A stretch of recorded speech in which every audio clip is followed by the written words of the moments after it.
These bass mixing techniques I'm about to show you are what drive tracks for Avril Lavigne, Nick Jonas, and Beyonce. As part of our 3-part series, I'm diving into how this engineer gets that perfect, full sounding and punchy low end that stands out in any mix. Hi, I'm Noise London, and you're here at Boombox, the home of collaboration. If you're passionate about music production, mixing, and mastering, be sure to hit that like, subscribe, and notification bell. And don't forget to check out parts 1 and 2 of this series on the Boombox channel for a complete look at mixing guitars, vocals, and more. Let's dive into the secrets of mixing bass with a pro. To me, like, the bass is almost as important as the vocal in this song. It's just constant, it's throughout, it drives the song so much.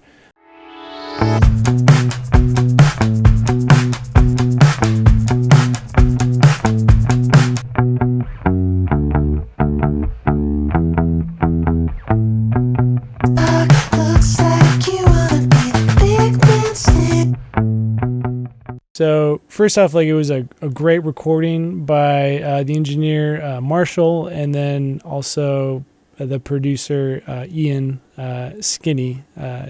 He's in close by. Ian is. Yeah. So here's the raw recordings.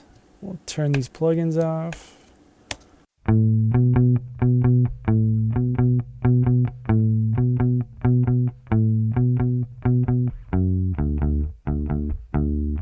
And the first thing I did was I lined up the amp to the DI. Just as physics works out, the amp is always later than the DI. So just nudged it till it sounded like you had a more crisp pick sound, and then also the low end, almost more importantly, like fills out to get it in phase.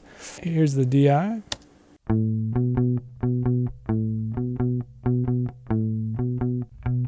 Bass amp. And then have them together. I used a decent amount of gear on this one just to kind of enhance like certain frequencies, enhance a character, give it more energy, and then also I added like there's a decent amount of like effects happening on this bass as well. They're in the background, but you definitely hear them more so when they're not in there. I feel like after you hear the full sound. I used Comptortion pedal. Again, love this thing. It adds like a really great grit, great compression, and good energy. So here's that sound.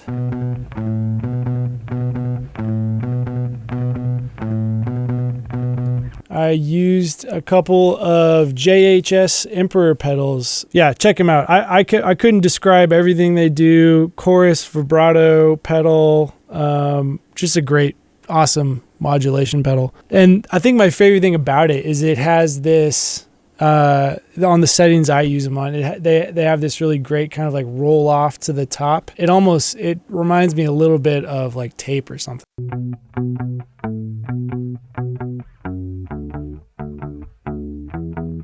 And that's stereo version. I wanted it to have like a little bit of like a stereo effect. Here is the last effect I added, which was I used my AMS RMX 16 and I put it on a chorus setting.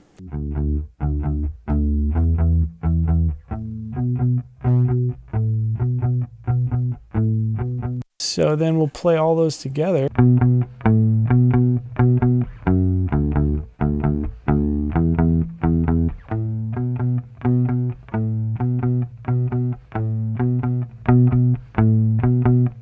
And then go through the plugins. So first off, have this Pultec, and it's pushing low end and cutting low end. And the super cool thing about these Pultecs is when you do that, it pushes low end like more subs, and then it cuts mid range. So they're both set to 3, and when you do that, you get this really nice like low end push, and you scoop some of the mids. And then also, pushing some 3K here.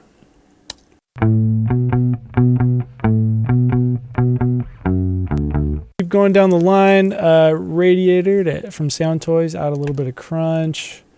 Shaping it, cutting some low mids, pushing some mids. Compression with this UAD DBX. Shaping it a good amount, pushing a good amount of mid-range, some lows, trimming some low mids. Yep, shaping it more. I love this Massenburg EQ, super clean sounding and a really good shaping tool. Yeah, so here's all those plugs.